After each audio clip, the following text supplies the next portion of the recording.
स्वागत आप सभी का YouTube channel knowledge TV Haryana. आज 19 नवंबर बुधवार सभी हरियाणा वासियों के लिए, महिला, युवा, किसान सभी के लिए 15 धमाकेदार घोषणाएं सामने आ रही हैं। बड़ी घोषणा आदेश क्या है, पूरी जानकारी आइए देखते हैं। हरियाणा की सबसे तेज़, सबसे सटीक जानकारी के लिए यूट्यूब चैनल नॉलेज टीवी को सब्सक्राइब जरूर कर लें। तो चलिए देखते हैं हरियाणा से आज 15 बड़ी खबरें, घोषणा, ऐलान। पहली बड़ी घोषणा, बेरोजगारी भत्ता स्कीम के लिए क्या क्या दस्तावेज चाहिए, कब तक आवेदन कर सकते हैं। तो बेरोजगार भत्ता स्कीम के लिए आवेदन शुरू हो गए हैं, 30 नवंबर तक कर सकते हैं आवेदन। हरियाणा रोजगार विभाग ने शिक्षित बेरोजगार युवाओं से बेरोजगारी भत्ता लेने हेतु ऑनलाइन आवेदन आमंत्रित किए गए हैं। मुख्य पात्रता शर्तें क्या क्या रहेंगी। आवेदक के पास जिले का रिहायशी प्रमाण पत्र होना चाहिए। आयु 21 से 35 वर्ष के बीच होनी चाहिए। रोजगार कार्यालय में पंजीकरण 1 नवंबर 2025 तक 3 वर्ष पुराना होना चाहिए। परिवार की वार्षिक आय 3 लाख रुपए से कम। रिहायशी कमर्शियल संपत्ति 10 लाख से अधिक न हो। कृषि भूमि 2 हेक्टेयर से अधिक न हो। शिक्षा 12वीं पास या 10वीं के बाद 2 वर्षीय डिप्लोमा। वर्तमान में विद्यार्थी, प्रशिक्षणार्थी या अप्रेंटिस नहीं होना चाहिए। परिवार पहचान पत्र में आय सत्यापित होनी चाहिए। आवेदक की कोई आपराधिक पृष्ठभूमि न हो। विवाहित महिला के मामले में ससुराल का परिवार माना जाएगा। तो ऑनलाइन आवेदन कर सकते हैं इस वेबसाइट के ऊपर। अंतिम तिथि 30 नवंबर तक। युवाओं से अपील है कि पात्रता रखने वाले सभी लाभार्थी समय पर अपना आवेदन अवश्य कर लें। आइए अगली बड़ी घोषणा देखते हैं। भारतीय विशिष्ट पहचान प्राधिकरण अब धारक की तस्वीर और QR कोड के साथ आधार कार्ड जारी करेगा।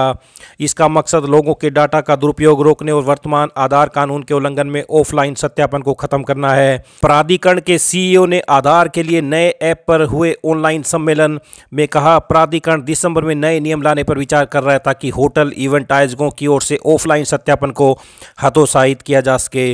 व्यक्तियों की गोपनीयता बनाए रखते हुए आधार का उपयोग करके आयु सत्यापन प्रक्रिया को बढ़ाया जा सके। कुमार ने कहा, सोची समझी प्रक्रिया चल रही है कि कार्ड पर कोई भी विवरण क्यों होना चाहिए, इसमें सिर्फ एक तस्वीर और QR कोड होना चाहिए। अगर हम छपाई करते रहेंगे तो लोग छपी हुई चीज़ें ही लेते रहेंगे। जो लोग इसका दुरुपयोग करना जानते हैं वे इसका दुरुपयोग करते रहेंगे। तो अब ऑफलाइन सत्यापन खत्म करने के लिए फोटो QR कोड वाला आधार होगा। लोगों के डाटा का दुरुपयोग रुकेगा। दिसंबर में नए नियम संभव हो सकते हैं। तो ये बड़ी अपडेट। आइए अगली बड़ी घोषणा देखते हैं। PM किसान सम्मान निधि योजना की 21वीं किस्त की तारीख तय हो गई है। लंबे समय 21वीं किस्त की पैसों का इंतजार कर रहे देश भर के किसानों के लिए खुशखबरी है। तो आज जारी हो जाएगी PM किसान सम्मान निधि की 21वीं किस्त। आइए अगली बड़ी घोषणा देखते हैं। हरियाणा इलेक्ट्रिसिटी रेगुलेटरी कमीशन की ओर से रूफटॉप सोलर से जुड़े नियमों में संशोधन किया गया है। सेटलमेंट अवधि और अतिरिक्त ऊर्जा के भुगतान से संबंधित नियम है।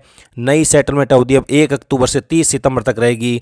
अब तक यह अप्रैल से मार्च तक थी। इसकी वजह से ऐसे लोग गर्मी में बिजली का पूरा इस्तेमाल कर लेते थे, लेकिन सर्दियों में बिजली बच जाती थी। लेकिन अब इसकी अवधि अक्टूबर से अगले साल सितंबर तक होने की वजह से इसमें बिजली गर्मी में भी काम आ सकेगी। अब हर वर्ष सेटलमेंट अवधि 1 अक्टूबर से 30 सितंबर तक होगी। इसके साथ ही कमीशन ने 90% बिजली की बेचने की कैप खत्म कर दी है। अब वे इससे ज़्यादा भी दे सकेगा। तो अब 1 अक्टूबर से 30 सितंबर तक रहेगी नई सेटलमेंट अवधि। रूफटॉप सोलर से जुड़े नियमों में संशोधन हुआ है। आइए अगली बड़ी घोषणा देखते हैं। हरियाणा सरकार ने 5वें वेतन आयोग के तहत वेतन पाने वाले कर्मचारियों के महंगाई भत्ते DA में 8% की बढ़ोतरी की है। इन कर्मियों का DA 466% से बढ़कर 474% हो गया है। बड़ा भत्ता 1 जुलाई से लागू माना जाएगा। वित्त विभाग के अतिरिक्त मुख्य सचिव ने आदेश जारी कर दिए। कर्मचारियों को दिसंबर में मिलने वाले नवंबर के वेतन के साथ बढ़ा हुआ DA प्राप्त होगा, जबकि जुलाई से अक्टूबर तक का 4 महीने का एरियर भी दिया जाएगा। कुछ दिन पहले ही 6ठे वेतन आयोग पर आधारित कर्मियों के लिए DA में 5% की वृद्धि करते हुए इसे बढ़ाकर 257% किया गया था। इससे पहले 24 अक्टूबर को 7वें वेतन आयोग के अनुसार वेतन व पेंशन वाले कर्मियों का DA 55 से बढ़ाकर 58% कर दिया गया था। तो 5वें वेतन आयोग के लाभार्थियों का महंगाई भत्ता भी 8% बढ़ गया है। आइए अगली बड़ी घोषणा देखते हैं। हरियाणा स्वास्थ्य विभाग जल्द ही प्रदेश में 550 डॉक्टरों की भर्ती करेगा। यह डॉक्टर सिविल अस्पताल और स्वास्थ्य केंद्रों में तैनात होंगे। मुख्यमंत्री की सैद्धांतिक स्वीकृति के बाद स्वास्थ्य विभाग की ओर से इसकी फाइल तैयार की जा रही है। यह भर्ती अगले साल मार्च तक पूरी होने की संभावना है। इन डॉक्टरों के आने से मरीजों को बड़ी राहत मिलेगी। तो वहीं हरियाणा के सरकारी डॉक्टरों में इस बात को लेकर भारी आक्रोश है कि सीनियर मेडिकल ऑफिसर SMO की सीधी भर्ती की प्रक्रिया फिर चालू कर दी गई है। हरियाणा सिविल मेडिकल एसोसिएशन के विरोध के बाद स्वास्थ्य मंत्री रहते हुए अनिल विज ने SMO की सीधी भर्ती पर रोक लगा दी थी, लेकिन आरती सिंह की स्वास्थ्य मंत्री बनने के बाद SMO की सीधी भर्ती प्रक्रिया फिर से चालू कर दी गई है। इसके विरोध में सरकारी डॉक्टर मंगलवार को जहां काले बिल्ले बांधकर विरोध प्रदर्शन कर चुके हैं, वहीं 25 नवंबर को पूरे राज्य में 2 घंटे की कलमबंद हड़ताल की जाएगी। इसी दिन प्रधानमंत्री नरेंद्र मोदी भी हरियाणा के कुरुक्षेत्र में 2 कार्यक्रमों में भागीदारी करने पहुंच रहे हैं। तो सीनियर मेडिकल ऑफिसर की सीधी भर्ती के विरुद्ध हड़ताल पर जाने की तैयारी में डॉक्टर। बड़ी अपडेट आई, अगली बड़ी घोषणा देखते हैं। डाक विभाग में विभिन्न शिक्षण संस्थानों में पढ़ने वाले छात्र छात्राओं को स्पीड पोस्ट सुविधा में 10% छूट प्रदान देने की योजना शुरू की है। भारतीय डाक विभाग द्वारा छात्रों को प्रोत्साहन देने के उद्देश्य से स्टूडेंट मेल नामक विशेष डिस्काउंट योजना शुरू की गई है। यह योजना 1 नवंबर 2025 से सभी डाकघरों में शुरू की जा चुकी है। डाक विभाग के प्रवर अधीक्षक ने बताया कि इस योजना के तहत केवल विद्यार्थियों को ही स्पीड पोस्ट सेवा में छूट दी जाएगी। विद्यार्थियों को मौके पर अपना पहचान पत्र दिखाना जरूरी है। जो विद्यार्थी मौके पर पहचान पत्र नहीं दिखा पाएंगे उनको योजना का लाभ नहीं मिल पाएगा।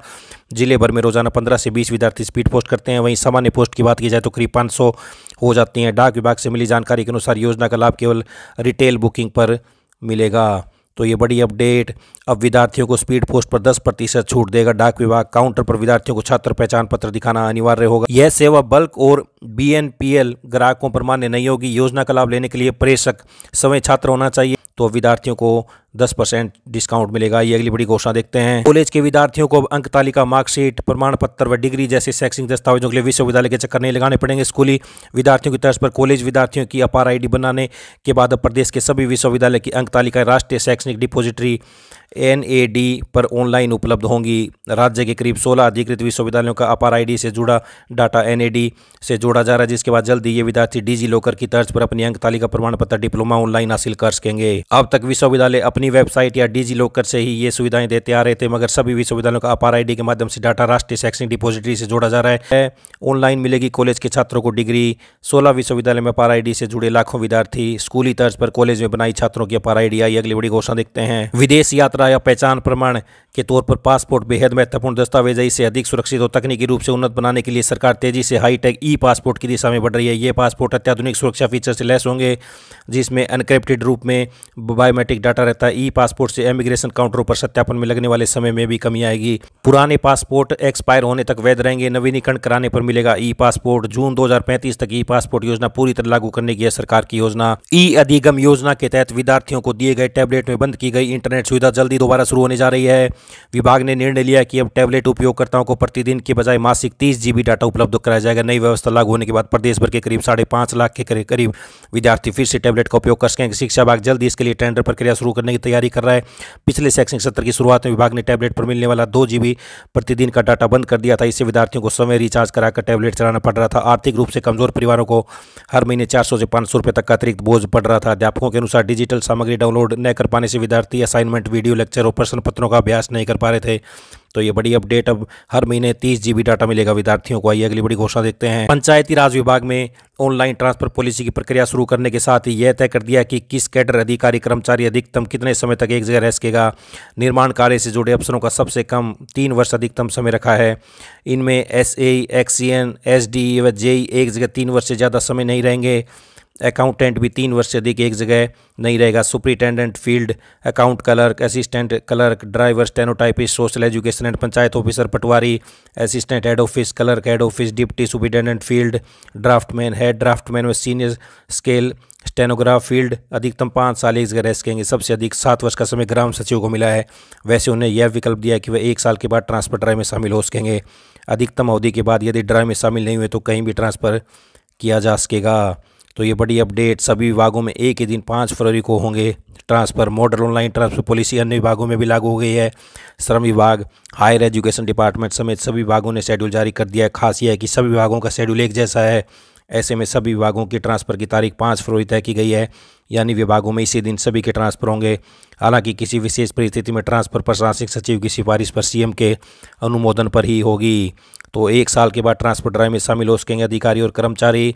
निर्माण कार्य से जुड़े JE से लेकर SE तक 3 साल से अधिक एक जगह नहीं रहेंगे। सबसे अधिक 7 साल ग्राम सचिव को समय दिया है।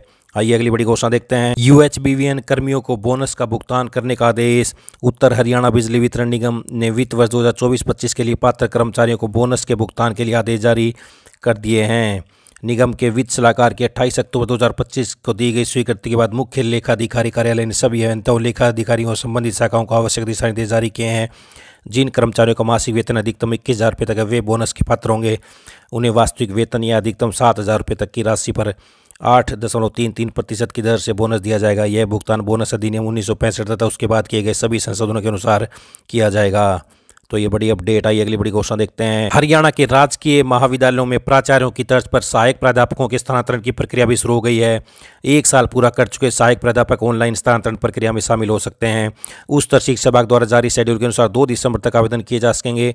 20 विषयों के 7,882 पदों के लिए ऑनलाइन स्थानांतरण होंगे। किसी कॉलेज में 5 साल का कार्यकाल पूरा कर चुके सहायक प्राध्यापकों के लिए ऑनलाइन स्थानांतरण प्रक्रिया में शामिल होना अनिवार्य है। शेड्यूल के अनुसार 3 दिसंबर को सभी सहायक प्राध्यापकों का डिटेल्स स्कोर जारी किया जाएगा। 4 से 10 दिसंबर तक सभी सहायक प्राध्यापक अपने डाटा में सुधार और आपत्तियां दर्ज कर सकते हैं। 19 से 25 जनवरी के बीच अपनी पसंद का कॉलेज भर सकेंगे। इसके बाद 31 जनवरी से 2 फरवरी तक खाली बची पोस्ट के लिए अपनी पसंद भर सकेंगे। 5 फरवरी को ट्रांसफर ऑर्डर जारी करने होंगे। स्थानांतरण में मेरिट निर्धारण के लिए 80 अंकों का पैमाना बनाया गया है, जिसमें आयु, जेंडर, दिव्यांगता, वैवाहिक स्थिति, स्वास्थ्य और सेवा अवधि शामिल है। तो राजकीय महाविद्यालयों में सहायक प्राध्यापकों के स्थानांतरण की प्रक्रिया भी शुरू हो गई है। आइए अगली बड़ी घोषणा देखते हैं। हिसार में रात का पारा 6.3 डिग्री पहुंच गया है। 9 जिलों का न्यूनतम तापमान 10 से नीचे चल रहा है। तो वहीं 23 तारीख से और बढ़ेगी ठंड। 21 नवंबर को एक कमजोर पश्चिमी विक्षोभ सक्रिय होने से हरियाणा, एनसीआर, दिल्ली में कहीं कहीं आंशिक बादल छाए रहेंगे। 23 से प्रदेश में ठंड अपने तेवरों को दिखाएगी, क्योंकि इस दौरान उत्तरी पर्वतीय क्षेत्रों पर बर्फबारी होने से और हवा की दिशा उत्तरी होने से दिन और रात के तापमान में गिरावट आएगी। तो 23 से बढ़ेगी ठंड। तो ये हरियाणा मौसम से बड़ी अपडेट। हरियाणा की पल पल की जानकारी आपको यहाँ पर मिलती रहेगी, सबसे सटीक, सबसे तेज। तो चैनल को सब्सक्राइब जरूर कर लें।